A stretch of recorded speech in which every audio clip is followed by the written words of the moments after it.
layer called Dino Base Color. I've got the dino drawing here, and what I'm gonna do is just get a brush, B for brush. I've got a nice green dino color, and I'm painting, and I don't really have to worry about painting within the lines too much. If I go over, I don't want to go outside the line, but I'll just drag along here, and when I move the dino on top, oh, I can't see my painting because I'm on normal blending mode. This is a line drawing, which means it's all black and all white. And so if I tell this line drawing to be multiply blending mode, see that it gets rid of all the white. And so now I can, on my dino base color layer here, just come along and drag, and I'm gonna get a nice painting, and the line, it's just like a coloring book. My line drawing is going to be my containing boundary for that. And so this drawing here is all contained. So it will be easy for me, instead of going in, what I would normally do is have a small brush and paint, close to the edges. And then if a bigger area, once I get it I've got a little small area here, paint those areas in. And then when I get to bigger areas, I would just hold right bracket, get a bigger brush to paint the bigger areas in. But what I'm going to do instead of that is go to the dino drawing layer. I'll get the quick selection tool and just click within the dinosaur, and it's all contained in this drawing. So just click and you see it selected that whole tail, that whole foot. It's not really paying attention to the green because the green's on a different layer, but you can see I'm getting marching ants here on the dinosaur. I've got all of that area selected. Now I could come back to that dino base color, hit B for brush, and I can paint. You can see my brush is only a little bit within the drawing. I click all of this area here, it's not painting because I've got marching ants. And so I could go back in and paint the dinosaur, or since I have marching ants, I could just do a fill. And so we know we can go to, if we want to be slow, edit, fill, and then we can tell it to fill with foreground color. And so that's a slow way to do it. But we know from previous lectures that we can go to Option Delete to fill with foreground color, and Command Delete to fill with background colors. And so Alt Delete will fill with foreground color on a PC, Control Delete will fill with background color. So I'm going to go Option Delete, and you see it fills with my green foreground color. If I hit Command Delete, it fills with my background color. And so I like that selection there. Oh, I missed a little bit of his, I'm gonna hit Command D to deselect, and I missed a little bit of his, one of these claws here. So I'm gonna just paint that in. And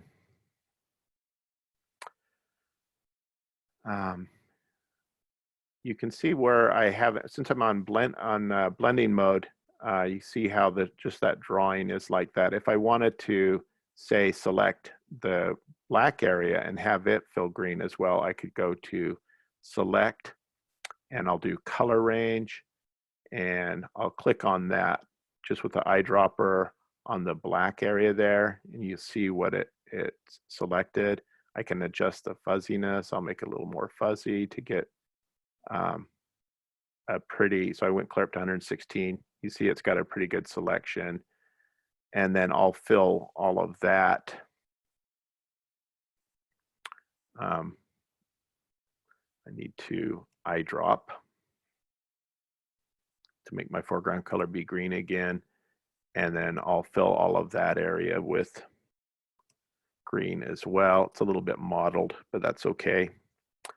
And when I turn my drawing back on, then it's a little bit more consistent.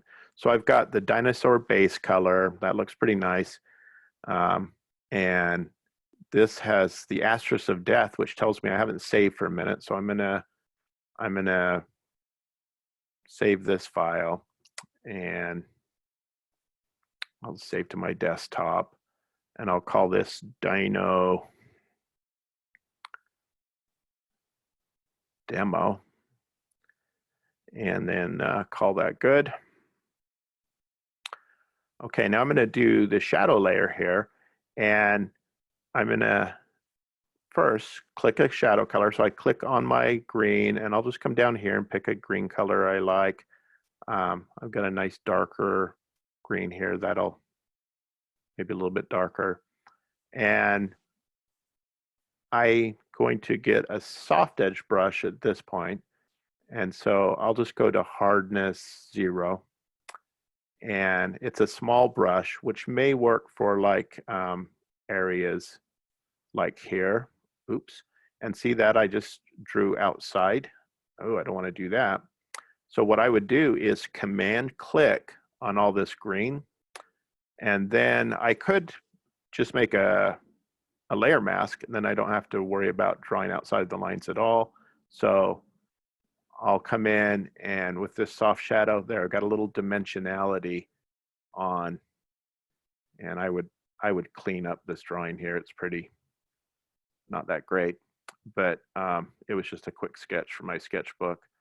So I'll paint some shadow in, and I've determined that my light source is going to be up and to the left. So in these small areas, I'll paint shadow. I'll want a little bit bigger. When I get to his jaw, that's a bigger, meatier spot. So I'll make my brush a little bit bigger. Usually I'd be working with a Wacom tablet on something like this. So there's a little cast shadow under his neck. So pressure sensitivity would do the size stuff. I've got a little bit of shadow area here. He's got this space between. And then get on the bottom of his tail. And when I get to this area, it's bigger. I'll make a bigger brush, and you'll see I'm going to paint mostly outside. If you see where the outside edge of my brush is, I'm mostly painting to the outside of where the drawing is. So that way I get just a nice little feather. This area here, just a nice little feather on it. And so I'm just determining where would light and shadow be. And so, and then I'm, my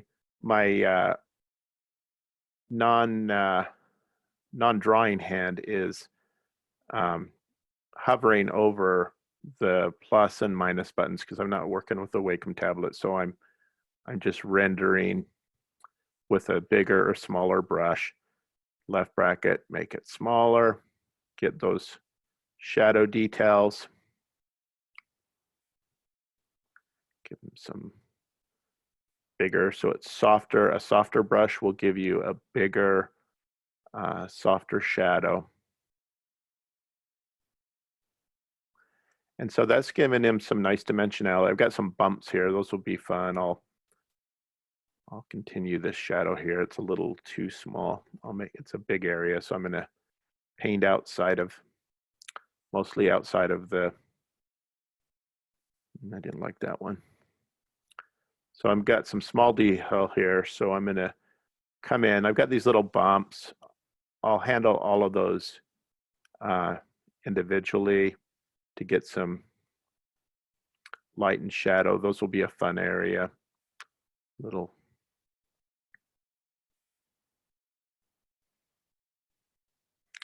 That's a little dark there, but, and give them a little bit of, that's too much. I'll knock my opacity back a little bit. If you knock your opacity back on your brush, just always remember to set it back, because like 90% of the time I'll come back in and go, what's wrong? I've got to go get a new computer. My computer's broke. The brush doesn't work anymore. And what's happened is I'm just working with a low opacity on my brush. So you can see there's my shadow layer. By itself, it's nothing spectacular. If I turn my layer mask off, you can see I didn't paint within the lines at all, and it looks like that. Turn the shadow. So I've got some light and shadow, you can see, but then the drawing holds the line. I'm going to come in and do some highlights. And so I'll make a new layer, and I'll call this Dino Light. And so I've got light, shadow, and base. And so I'm going to put all of those. I just hold Shift and select all three of them. Then I'll click a layer group folder here, and then I'll call this layer group Dino Skin, and I'll right click on it and make it green because it's Dino Skin. And you see those all inset there. So now I'm in the Dino Light layer here, and I'll start by eyedropping on this green again. And I want this one to be a little bit more yellow, I think. There's some nice highlight colors, but I'll pull down into the yellow range a little bit more. And there's some nice highlight. And so now I'm going to come in and say, where should highlights be? And I'm just going to brush separately.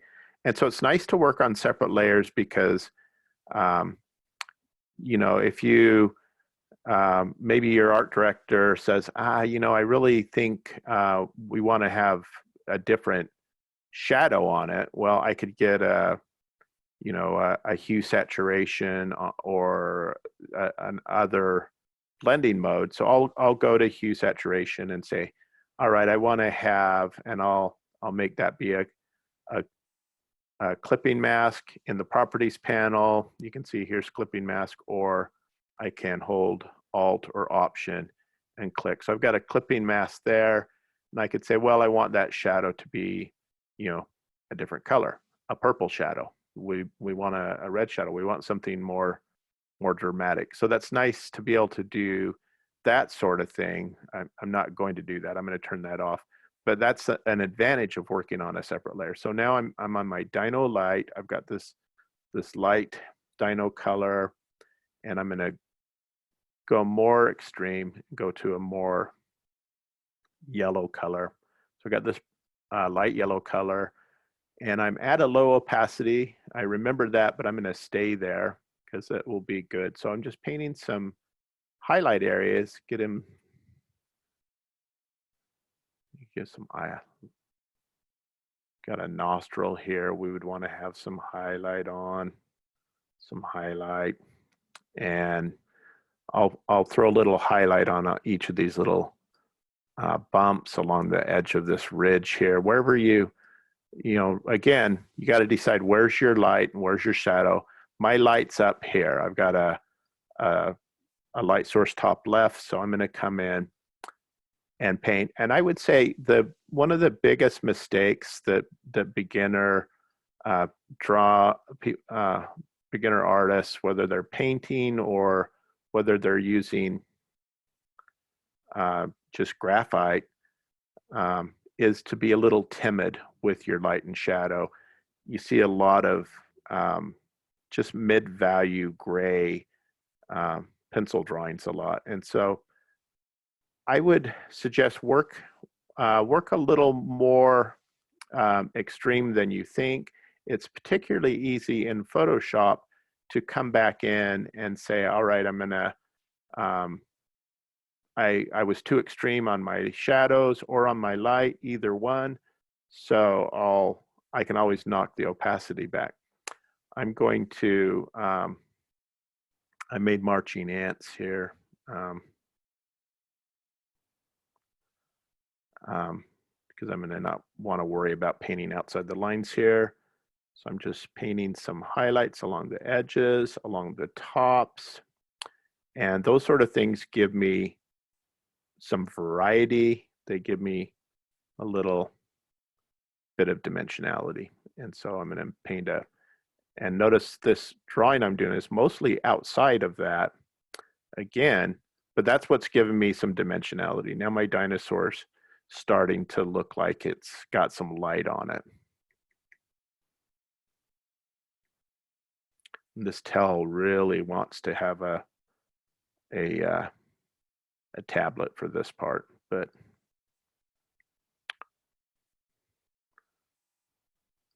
so you see it's starting to look a little bit dimensional. And so that's, and look what I did. If you look at my Dino base color layer, it's got all of this light painting. And if I were to command click on my Dino layer, you see I only have my Dino light layer, you see I only have a little bit of light. So that's a big oops. I'm gonna hit undo a little bit here. And so I had come down here to the Dino base layer and hit command click to make the selection, but then I didn't come back and go to the Dino light layer here. So I had painted on that wrong layer. So I'm gonna turn those layers off. Now I'm back to, yeah, I still got light painted on the Dino. There, now I'm away from that, and pay attention to what layer you're painting on. I didn't, and now I'm sad. So I'll come back in and fix that. It's not the end of the world if you do that, but it's just not good file management to do that. So I undid that, and I'm just going back and painting these areas in. Right bracket to make my brush bigger. Put some light on the subject. Light and shadow give you dimension. And that's pretty fun. Get some light on his nose here. And there's the basic idea. So I've got a layer called Dino Light. I've got a layer called Dino Shadow. And I have my base color. So base color, shadow, light. And that's the basic technique. I've got some green eyes I don't want. So I'm going to make a layer mask on that Dino base and then come in with a black brush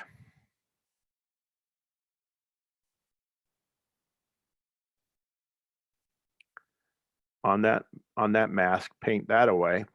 And now I forgot my opacity was low, so I'll pull my opacity up to 100% in my brush. So I can paint that area out. And I haven't painted the Dino's mouth. So there's the Dino skin layer. Maybe I would make a new layer group and call this Dino mouth and do the same sort of thing. Paint mouth base color, and I'll select a red color, get just maybe a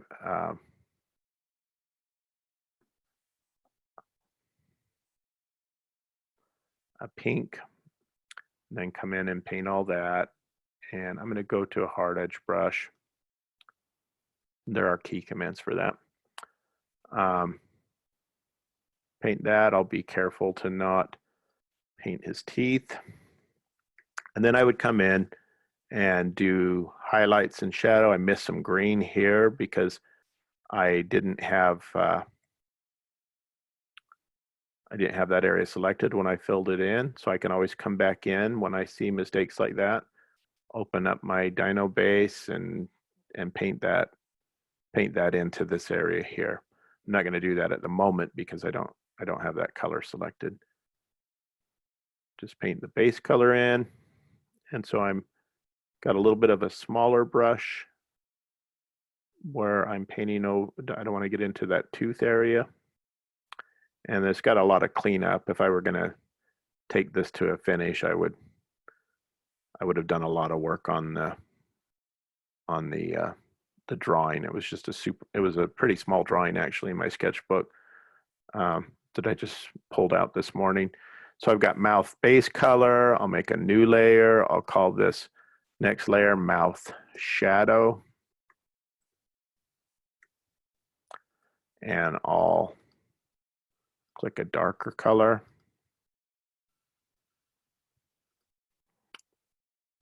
And I'll go to a soft edge brush at this point. and decide where's light and shadow going to hit. And there's some shadow along this edge. Whoops, got a shadowy tooth. I can paint over that later. And don't like that hard edge. Try that again with a little bit bigger brush.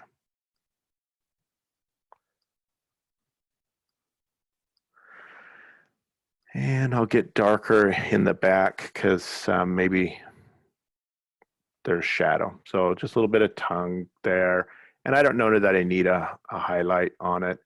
And I think that one's a little too dark. So, and usually shadows I put on multiply mode as well. That's going to make it even darker. And then I'll knock the opacity back. It's easy to go too dark and then knock the opacity back. And I would recommend doing that. Go too light and go too dark, and then just knock your opacity back if it's too extreme, versus being too timid and going, oh, it needs to be darker. Well, what do I do? Well, I got to come back in and paint over it. So go darker on your darks and lighter on your lights, and then come in with opacity. So there's my dino mouth. I'll make that red. And that's the next step would be to add texture to it. And so that's basically my demo for today. It's painting in layers, starting with just a regular drawing, putting it on multiply mode, and then working in layers of just skin, and then working with shadow, working with highlight. We can put adjustment layers in if we want, and then that's all contained by the drawing. And then again with the mouth, I just did 2 layers here, the basic color and the shadow. Then I would come in and I would do, like yellow teeth, but I got a lot of drawing problems. And maybe get some scale-like texture, or I have this kind of a cool texture already from my sketchbook, and I may just push that texture a little bit more, and so I could tell that to maybe mask away that texture that's outside of the dino. So I could say, okay, I'm gonna select that mask I had there. It's probably not gonna be what I want to do on second thought, but I was gonna mask on the outside of this, so I could quick selection tool around and get everything but the dinosaur selected.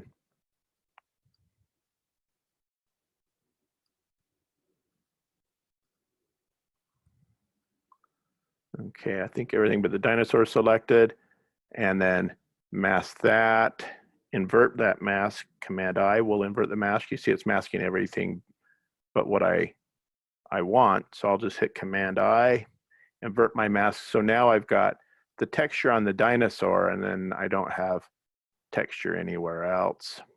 I'll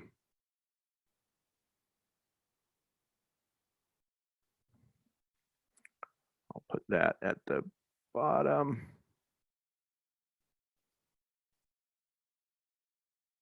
Doesn't want to go there. Oh well. And then I would probably add, some fun. There we go. Let me add some white to that layer. So now you see I've got that texture of the dinosaur from my sketchbook. Maybe I'll want to come in and do an adjustment layer with, let me see what a curves will do for me, and push that texture a little bit more, get it darker, and that could help provide my texture. I'll just clip that to only the drawing. So